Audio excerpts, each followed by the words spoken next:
নমস্কার, আপনারা দেখছেন নিউজ নাও। আমি রয়েছে সংযুক্তা। চোখ রাখবো এই মুহূর্তের সংবাদে। দেশের স্বাধীনতা লাভে ঐক্যবদ্ধভাবে রাজনৈতিক লড়াই করার ক্ষেত্রে লৌহ পুরুষের ভূমিকা পালন করেছিলেন সর্দার বল্লভভাই প্যাটেল। বল্লভভাই প্যাটেলের জন্মদিন উপলক্ষে 31 অক্টোবর দিনটিকে 2014 সাল থেকে রাষ্ট্রীয় একতা দিবস হিসেবে পালন করার সিদ্ধান্ত নিয়েছে ভারত সরকার। প্রতি বছর রাষ্ট্রীয় একতা দিবসে রান ফর ইউনিটির আয়োজন করে ত্রিপুরা সরকার। এবছর 31 অক্টোবর দিনটিতে আলোর উৎসব দীপাবলি থাকার কারণে মঙ্গলবারই এই রান ফর ইউনিটির আয়োজন করে রাজ্য সরকারের যুব বিষয়ক ও ক্রীড়া দপ্তর।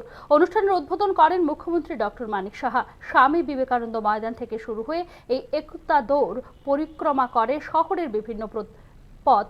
দেশের প্রথম স্বরাষ্ট্রমন্ত্রী এবং উপপ্রধানমন্ত্রী হিসেবে সবগুলি রাজ্যকে এক সূত্রে গাঁথার ক্ষেত্রে যে ভূমিকা রেখেছিলেন বল্লভভাই প্যাটেল তা আজও অনুকরণীয়। ত্রিপুরার মতো রাজ্য যেখানে জনজাতি এবং বাঙালি ঐক্যবদ্ধভাবে বাস করছে, সেখানে বল্লভভাই প্যাটেলের দেখানো পথ অনুসরণ করতে হবে আমাদের বলে উল্লেখ করেন মুখ্যমন্ত্রী ডক্টর মানিক সাহা। तो यूनिटी को सामने रखते हुए वो जब स्वराष्ट्र मंत्री थे और देश का प्रथम डिप्टी प्राइम मिनिस्टर थे, तब 560 के ऊपर जो प्रिंसेस स्टेट था, इनको सब इकट्ठा लाके उनको पूरा गवर्नमेंट ऑफ यूनियन गवर्नमेंट के साथ जोड़ना इतना आसान काम नहीं है। इसीलिए यूनिटी इन डाइवर्सिटी का जो बात हम लोग करते हैं, यूनिटी हम लोगों में होना चाहिए। खास करके त्रिपुरा में इतना सारा हम लोग का ट्राइबल्स ग्रुप है, मणिपुरी है, बंगाली है, तो ये इनको सामने रखते हुए हम लोग सब एक साथ रहे, यही सबसे बड़ी बात है। और खाली हम रन किए हैं और रन फॉर यूनिटी खाली बोलते हैं और काम से अगर उसको ना करें तो ये फ़ायदा नहीं होगा। इसीलिए आज के दिन मैं सरदार वल्लभभाई पटेल को मैं त्रिपुरावासी के तरफ से मैं सम्मान देना चाहता हूँ, श्रद्धांजलि देना चाहता हूँ। রাজা আয়ুর্বেদিক কলেজ স্থাপনের জন্য রবিশঙ্কর ফাউন্ডেশনের সঙ্গে আলোচনা চলছে বলে জানিয়েছেন মুখ্যমন্ত্রী ডক্টর মানিক সাহা। মঙ্গলবার নবম আয়ুর্বেদ দিবসের অনুষ্ঠানে বক্তব্য রাখতে গিয়ে কথা জানিয়েছেন মুখ্যমন্ত্রী। রাজা আয়ুর্বেদিক এবং হোমিওপ্যাথিক হাসপাতাল স্থাপনের জন্য উদ্যোগ জারি রয়েছে বলে মঙ্গলবার আবারও একবার জানিয়েছেন মুখ্যমন্ত্রী ডক্টর মানিক সাহা। এদিন নবম জাতীয় আয়ুর্বেদ দিবস উপলক্ষে আয়োজিত অনুষ্ঠানে বক্তব্য রাখতে গিয়ে রবিশঙ্কর ফাউন্ডেশনের সঙ্গে এই বিষয়ে কথাবার্তা চলছে বলে জানিয়েছেন মুখ্যমন্ত্রী। আমি কিছুদিন আগে বলেছিলাম যে এখানে আমরা হোমিওপ্যাথিক বা আয়ুর্বেদিক কলেজ এখানে আমরা তৈরি করব। এর মধ্যে আমাকে কিরণ গীত্তেজি আমার সাথে কথা বলছিলেন যে বাইরের যারা এখানে রবিশঙ্কর যে ফাউন্ডেশন আছে ওনারা আমাদের সাথে যোগাযোগ করেছেন।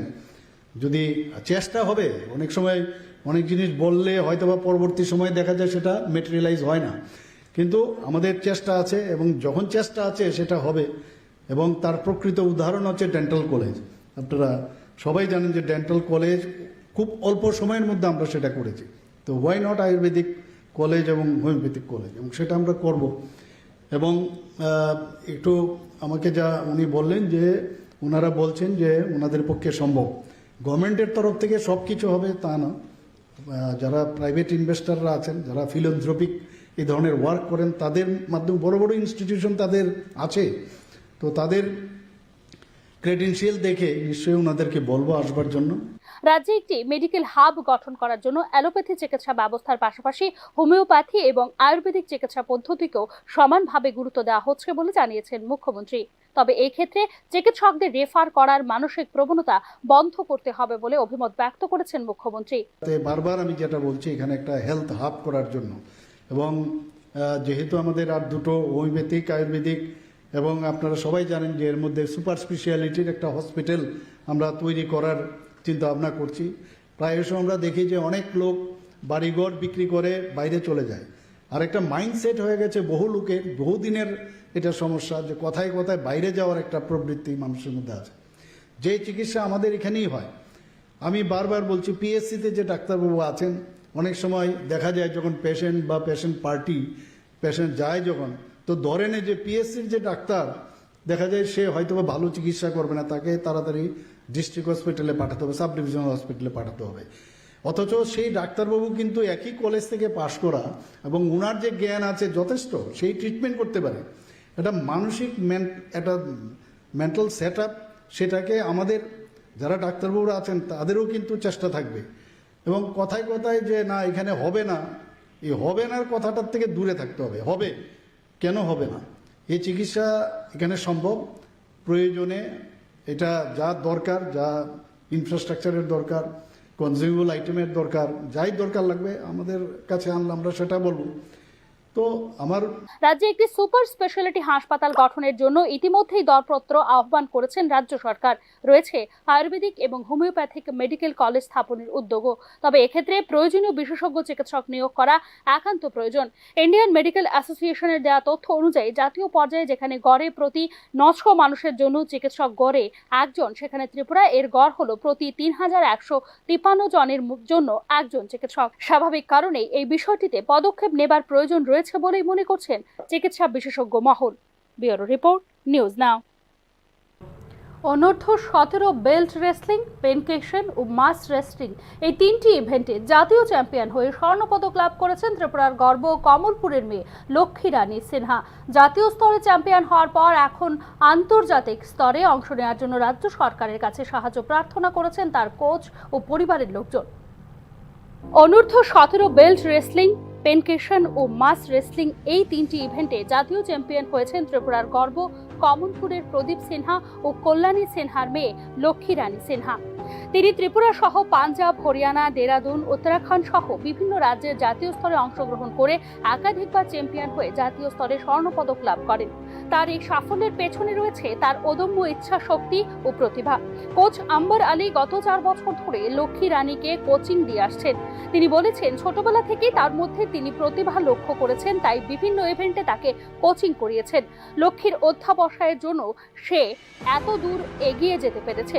জাতীয় স্তর থেকে সে এখন আন্তর্জাতিক স্তরের খেলায় অংশগ্রহণ করতে প্রস্তুত, কিন্তু বাদ সাধছে তার দারিদ্রতা।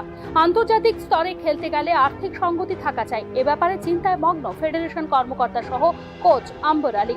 দেখা গেল ও প্রত্যেকটা স্টেট লেভেল কম্পিটিশনে, ন্যাশনাল লেভেল কম্পিটিশনে সবসময় ফার্স্ট হয়ে আসছে। হরিয়ানা, পাঞ্জাব, দিল্লি এমন রাজ্যকে হারিয়ে সবসময় ফার্স্ট আসছে। তো ট্রেডিশনাল রেসলিং অ্যান্ড পেনকেশন 7 বছর ধরে আমরা ত্রিপুরাতে চালিয়ে যাচ্ছি। আজকে একটা জায়গাতে এসে পৌঁছেছে। ত্রিপুরার স্পোর্টস মিনিস্টার আমাদেরকে বিশেষভাবে সাহায্য করছেন। এদিকে মেয়ের সাফল্যের জন্য তার মা কল্যাণী সিনহা বলেছেন, অভাবের সংসারে থেকেও মেয়ের সাফল্যের জন্য তিনি গর্বিত। কোচ আম্বর আলী থেকে শুরু করে ফেডারেশনের কর্মকর্তা সবাই তাকে বিভিন্নভাবে সাহায্য করেছেন। তাছাড়া খেলার পাশাপাশি মেয়ের পড়াশোনাও তিনি চালিয়ে যেতে চান, তাই তিনি সকলের কাছে সাহায্য প্রার্থনা করেছেন। আমার যে কোচ স্যার আমাকে সাহায্য করেছেন আমার মেয়েকে এতটুকু এগিয়ে নেওয়ার জন্য।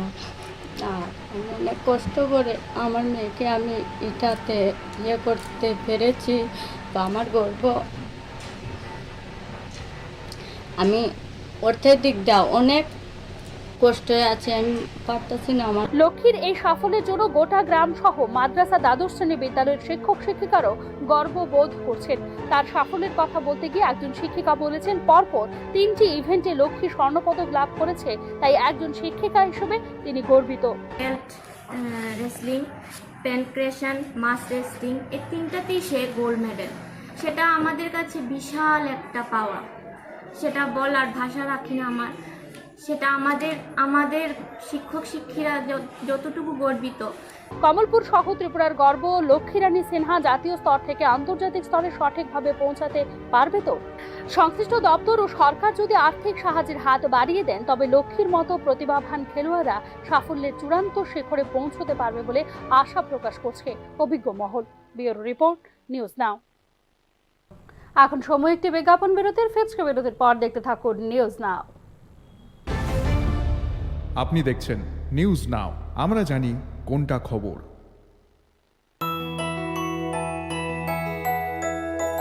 স্বাদে ভরা ঘিয়ের সুবাস লংতরায়, কি ভালো খেতে। শুদ্ধ ঘিয়ের আবেশ ভরা লংতরায়, অপূর্ব সুগন্ধ, পুষ্টি ভরা ঘিয়ের খাবার, গাওয়া ঘি প্রিয় সবার লংতরায়। একেই বলে বিশুদ্ধ ঘি। বিশুদ্ধ ঘি নাম মনে রেখো লংতরায়। লংতরাই ঘি রোজ খাবারে তোমাকে চাই। Longtharai, Longtharai, লঙ্কারাই। Step into the realm of Assam Downtown University, where we encourage success, experience the pinnacle of academic excellence, and live your best days. আপনি দেখছেন নিউজ নাও, আমরা জানি কোনটা খবর। বিরতির পর স্বাগত, আবারও চোখ রাখছি সংবাদে। জম্মু কাশ্মীরের আখনোরে জঙ্গি দমন অভিযানে গিয়ে মৃত্যু হলো সেনা কুকুর ফ্যান্টমের। প্রিয় সাথীকে হারিয়ে গভীর শোক বার্তা দিয়েছে সেনার 16 কোর। সেনা সূত্রে খবর, জঙ্গিদের ঘিরে ফেলা হয়েছিল। গুলি ছুটতে ছুটতে যখন তারা জঙ্গিদের তাড়া করছিল, সেই অভিযানের একেবারে সামনের সারিতে ছিল ফ্যান্টম। আচমকাই জঙ্গিদের একটি গুলি ফ্যান্টমের শরীর ভেদ করে বেরিয়ে যায়। গুলিবিদ্ধ হয়ে মৃত্যু হয় ফ্যান্টমের। বেলজিয়াম মেলেনিয়াস প্রজাতির এই কুকুর বহু জঙ্গি দমন অভিযানে সেনার সঙ্গী ছিল। বেশ কয়েকটি বিপজ্জনক অভিযানে সঙ্গী ছিল সাহসী কুকুর ফ্যান্টম। প্রিয় সাথীকে হারিয়ে গভীর শোক বার্তা দিয়ে সেনার 16 কোর জানিয়েছে হোয়াইট নাইট কোর এক গুরুত্বপূর্ণ সদস্যকে হারালো। ফ্যান্টম অত্যন্ত সাহসী এবং সত্যিকারের নায়ক ছিল বলে বার্তা দিয়েছে ভারতীয় সেনার এই ইউনিট। উল্লেখ্য, সোমবার সকাল থেকে চলা জঙ্গি দমন অভিযানে মঙ্গলবারেও 2 জঙ্গিকে খতম করেছে সেনা। সেনার অভিযানে মারা গিয়েছে 3 জঙ্গি। 4 বছর বয়স হয়েছিল ফ্যান্টমের। 2020 সালের 25 মে তার জন্ম। সেনার K9 ইউনিটের হয়েও কাজ করেছে ফ্যান্টম। সেখানে অ্যাসল্ট ডগ হিসেবেই তাকে মনোনীত করা হয়েছে। তারপর জঙ্গি দমন অভিযানে বহুবার সেনার সাথী থেকেছে ফ্যান্টম। জঙ্গি দমনে ভারতীয় সেনার গুরুত্বপূর্ণ অঙ্গ হিসেবে কাজ করে প্রশিক্ষিত সেনা কুকুররা একেবারে সামনের সারিতে দাঁড়িয়ে বীরের মতো কর্তব্য পালন করে সেনার প্রশিক্ষিত কুকুররা। Bureau report, news now. 2025 সালের সচিত্র ভোটার তালিকা সংক্ষিপ্ত সংশোধনীর কাজ শুরু হয়েছে মঙ্গলবার থেকে। ভোটার তালিকা সংশোধনীর কাজ চলবে 28 নভেম্বর পর্যন্ত। 2025 সালের 1 জানুয়ারিকে ভিত্তি বর্ষ ধরে চূড়ান্ত সচিত্র ভোটার তালিকা প্রকাশ করার জন্য পদক্ষেপ নিয়েছে নির্বাচন কমিশন। 2025 সালের সচিত্র ভোটার তালিকা সংশোধনীর কাজ শুরু হয়েছে মঙ্গলবার থেকে। ভোটার তালিকা সংশোধনীর কাজ চলবে 28 নভেম্বর পর্যন্ত। ভোটার তালিকা সংশোধনীর কাজ সুষ্ঠুভাবে সম্পন্ন করতে সংশ্লিষ্ট কর্মীদের প্রশিক্ষণ দিয়েছে নির্বাচন কমিশন। ভোটার তালিকা সংশোধনীর কাজ করবেন বুথ লেভেল অফিসার এবং সুপারভাইজাররা।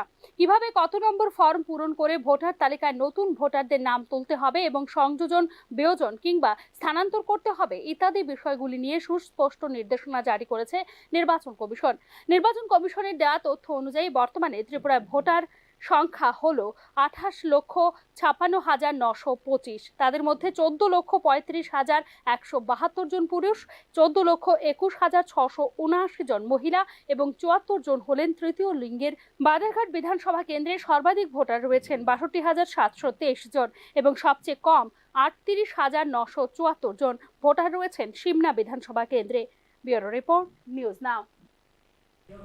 এখনকার মতো সংবাদ এখানেই শেষ করছি। অন্যান্য আপডেটস পেতে চোখ রাখুন নিউজ নাও এর পর্দায়।